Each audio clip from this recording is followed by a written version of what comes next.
हवा के मौसी रे। Mix by Aditya recording studio केतरिया।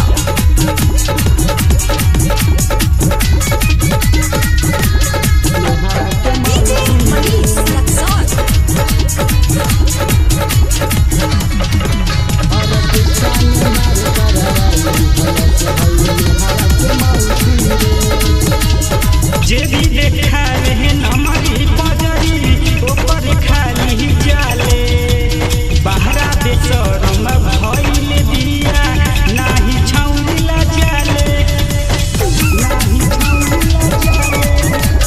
जे भी देखा रहे हमारी पजरी ऊपर खाली जाले बहरा बेचरम भइल दिया नाही छौला जाले। राइटर नंदू संगे सूरज दीवाना